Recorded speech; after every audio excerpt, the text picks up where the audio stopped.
అవినాష్ వాళ్ళ అన్నయ్య వదిన వాడి కోసం ఇక్కడికి వచ్చారంటే వాడు అక్కడికి వెళ్ళలేదన్నమాట. అంటే వాడు ఈ ఊళ్ళోనే ఎక్కడో ఉన్నాడు. ఇప్పుడు వాళ్ళ అవినాష్ని చూపించి తీరాలంటే మనం ఏం చేయాలి?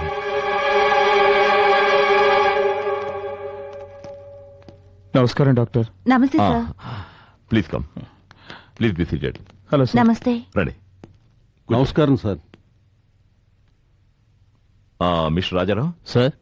బరోడా నుంచి వాళ్ళంతా ఎప్పుడు వస్తారు కనుకో. సార్ బరోడా నుంచా? ఫోన్ చేసి కనుకోవయ్యా. అది కూడా నేనే చెప్పాలా? వెళ్ళండి. Okay sir. మిస్టర్ సుధాకర్, మీ తమ్ముడు చూసి వెళ్దామని వచ్చారా?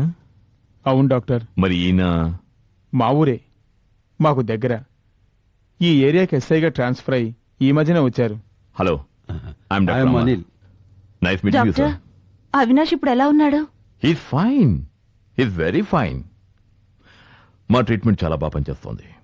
అతి త్వరలో పూర్తిగా మామూలు మనిషి అయిపోతాడు. ఎంతో అభివృద్ధిలోకి రావాల్సిన వాడు ఈ పాడలవాటు ఎలా వచ్చిందో, వాడి జీవితం ఇలా అవుతుందని అనుకోలేదు. జమున, బాధపడకు, ఎందుకు ఆవేశపడతావు? త్వరలో బాగైపోతాడని డాక్టర్ చెప్తున్నారు కదా. డాక్టర్, మేము ఒకసారి అవినాష్ని చూడొచ్చా?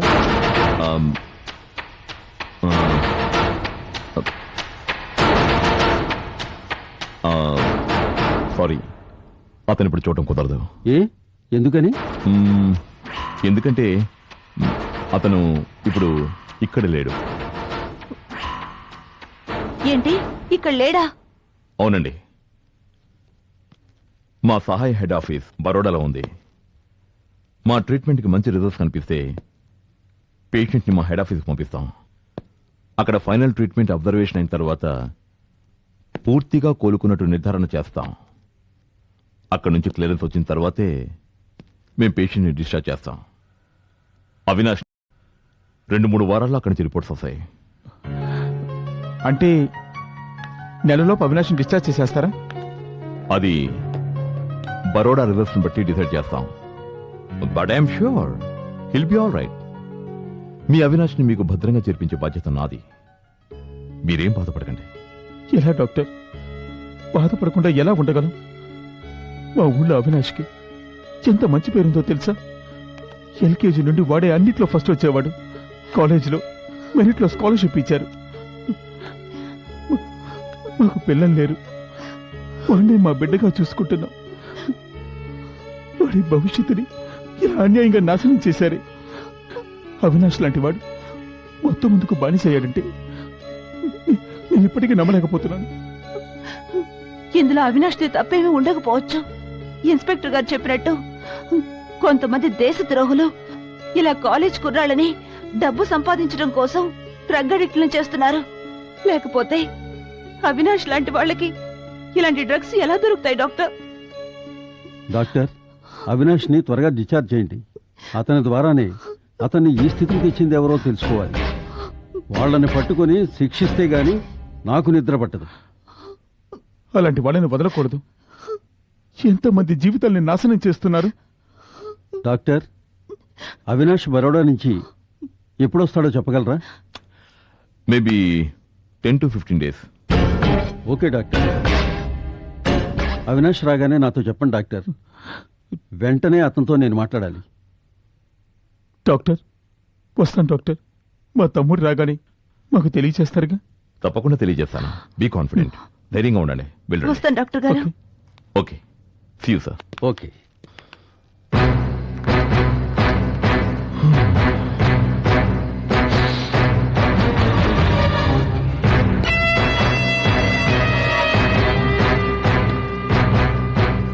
సార్, ఆ వెధవని ఎలాగైనా వెతికి పట్టుకోవాలి, లేకపోతే పెద్ద గొడవ అయ్యేటట్టుగా ఉంది. బయట నుంచి అంతా విన్నాను సార్. విన్నావుగా? ఈ విషయం ఇప్పుడు పోలీసుల దాకా వెళ్ళింది. మన గురించి వాడు పోలీసులకు చెప్పాడంటే అందరూ ఇరుక్కుంటాం.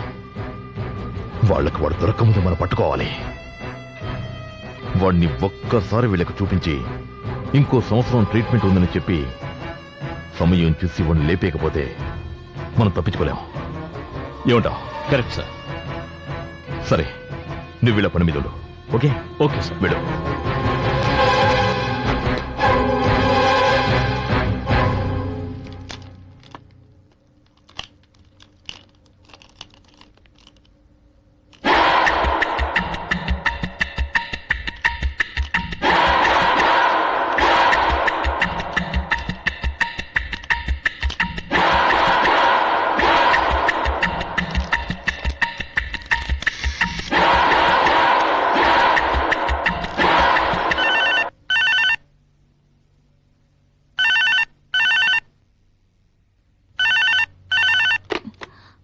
హలో హలో మేడం, మేమే లైన్ టెస్టింగ్ చేశాం. ఓకే కదా మేడం? ఆ, ఓకే ఓకే.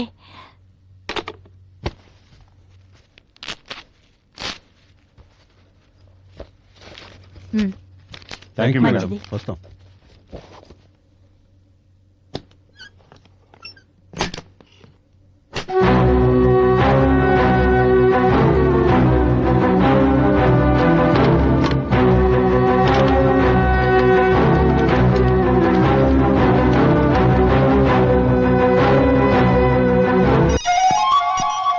హలో సుధా, నిన్న ఎంత భయపడ్డానో తెలుసా?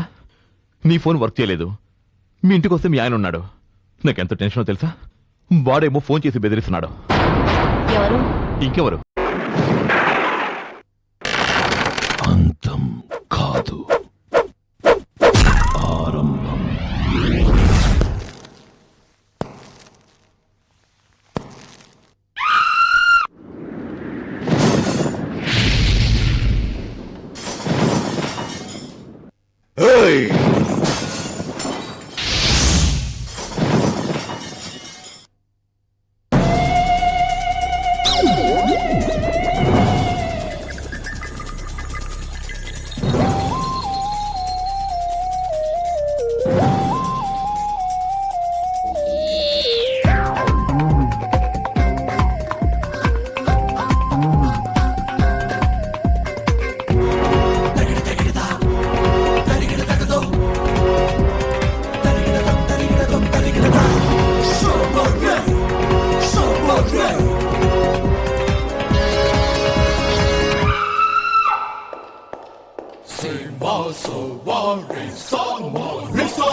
you enjoyed this video, kindly like, share, comment, and for further our interesting videos, subscribe our channel below.